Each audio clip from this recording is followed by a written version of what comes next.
Scene beralih di mana Bandri menemui Koko di tepi danau.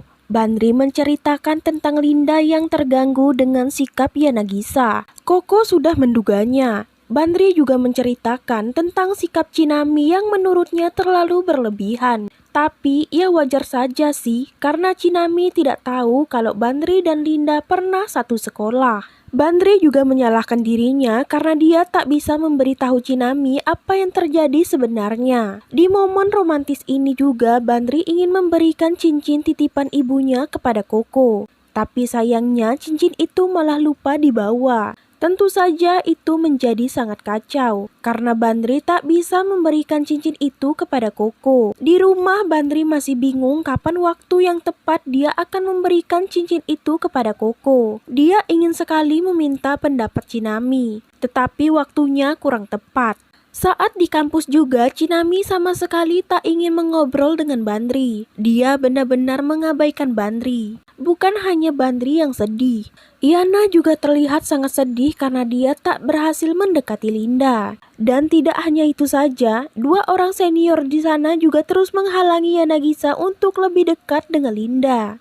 Sekarang kita beralih ke klub festival. Mereka berlatih dengan sangat giat, karena sebentar lagi festival akan dimulai. Dan saat semuanya sudah siap, sekarang mereka akan memperlihatkan hasil latihan mereka selama ini. Koko juga tidak gugup seperti sebelumnya. Saat yang ditunggu pun tiba. Mereka akan menari di hari festival ini. Dimulai dengan senior laki-laki ini yang mengarahkan mereka untuk maju duluan. Kemudian diikuti Linda dan yang lainnya. Tapi sesaat kemudian Bandri tiba-tiba tak bisa menggerakkan tubuhnya. Ingatan masa lalunya tiba-tiba kembali. Bandri kabur dari barisnya. Koko dan Linda kemudian mengejarnya. Linda menemukan Bandri. Dia benar-benar kacau. Karena masih kacau, Bandri kemudian pulang. Di apartemen keadaan Bandri masih belum membaik. Dia kemudian meminum obat penenang yang diresepkan dokternya. Keesokan harinya, Bandri dan yang lainnya kembali berkumpul di klub festival. Ketua grup mengatakan kalau mereka dilarang berpartisipasi lagi, karena mereka telah mengacaukan semuanya. Tentu saja kejadian itu membuat Bandri menyalahkan dirinya. Saat pulang ke rumah, Koko dan Bandri membereskan apartemennya. Dan di saat itu Koko menemukan bekas obat Bandri. Koko tak menanyakan apa-apa terhadap Bandri. Dia ingin Bandri memberitahu apa yang terjadi sebenarnya kepada dirinya. Dan untuk meringankan beban yang dipikul Bandri, Koko ingin membantu Bandri untuk berbaikan dengan Chinami. Koko dan Bandri mengundang semua teman dekatnya untuk makan ke apartemen Bandri. Dimulai dari Nizigen, Yanagisa dan juga Chinami. Mereka semua akhirnya setuju untuk ikut. Sore harinya ternyata Chinami duluan datang dari teman-temannya yang lain. Dia meminta maaf tentang apa yang terjadi.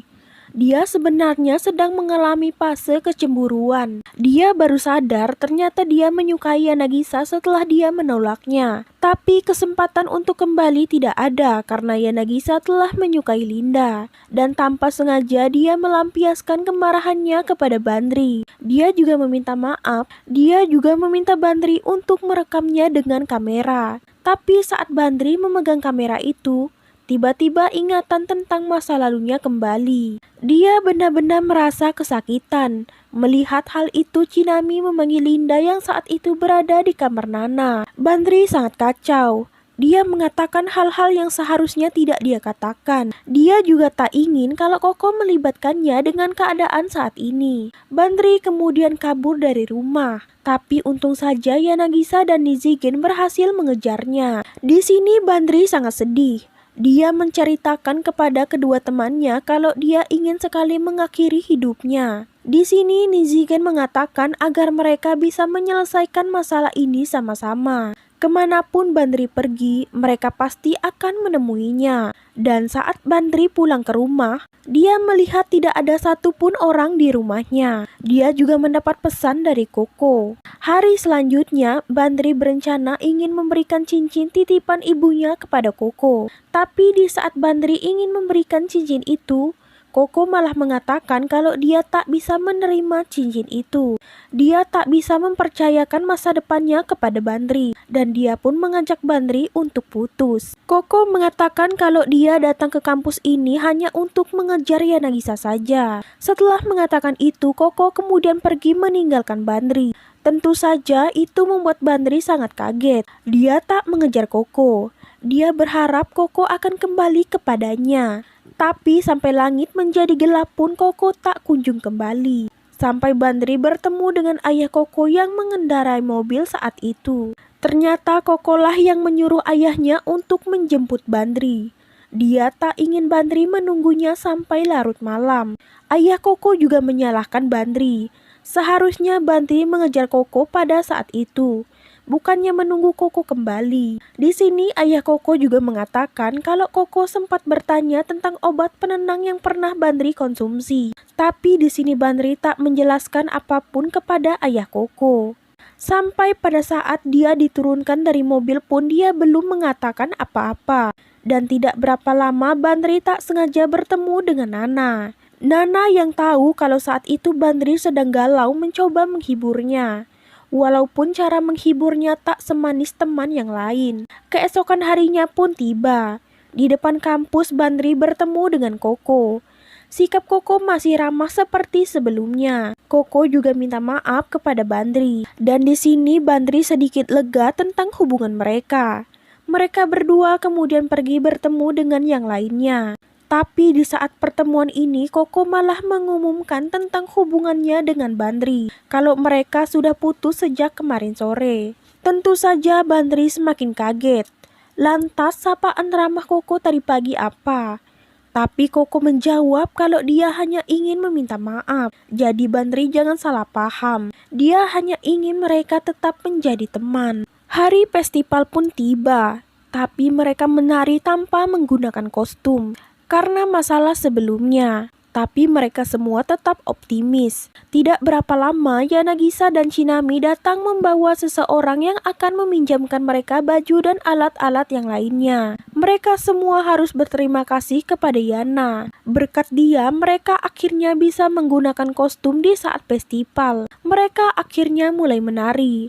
Banyak sekali orang-orang yang datang untuk melihat hari festival itu. Mama Bandri juga datang dari kampung halamannya untuk melihat penampilan Bandri. Dan dia juga yang akan menemani Bandri pulang kampung. Mereka semua sadar kalau ingatan Bandri saat ini telah kembali. Dan dia juga mungkin akan melupakan semua kenang-kenangannya yang sekarang. Semuanya tampak sedih. Mereka harus kehilangan sahabat mereka sekaligus pacar terbaik Koko. Di tempat lain, Bandri telah kembali menjadi Tada Bandri yang dulu. Dia juga menemukan catatan saat dia berkuliah di Tokyo. Tapi sayangnya dia tak mengingat semua itu. Dia membaca setiap lembar catatannya dan mengetahui kalau dia ternyata punya pacar di Tokyo. Tapi sayangnya dia dicampakkan. Dia mulai membuka kotak email. Di sana dia melihat beberapa pesan yang dikirimkan Koko. Tapi dia merasa aneh dengan balasan email itu. Dia merasa kalau dia tak pernah membalas email yang kekanak-kanakan seperti ini. Saat Natal selesai, Linda juga mengunjungi rumah Bandri. Dia menjadi semakin sibuk dan mulai melupakan pesan dari Koko. Dan hari terakhir tahun itu pun telah tiba.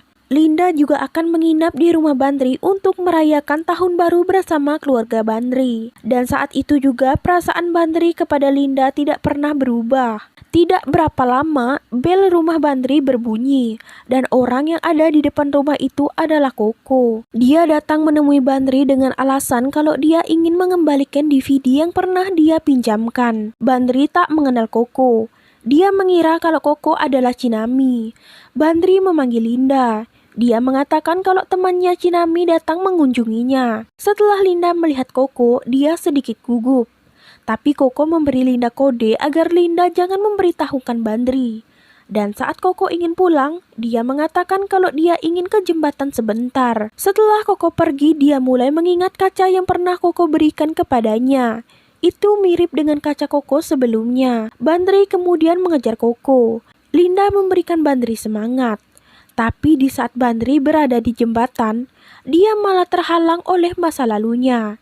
Dia bertengkar dengan masa lalunya, tapi untung saja Linda juga datang pada saat itu. Bayangan Bandri di masa lalu yang selalu menghantui Bandri akhirnya bisa terima saat Linda mengatakan jawabannya dulu yaitu yes. Dan sekarang bayangan itu sudah ikhlas.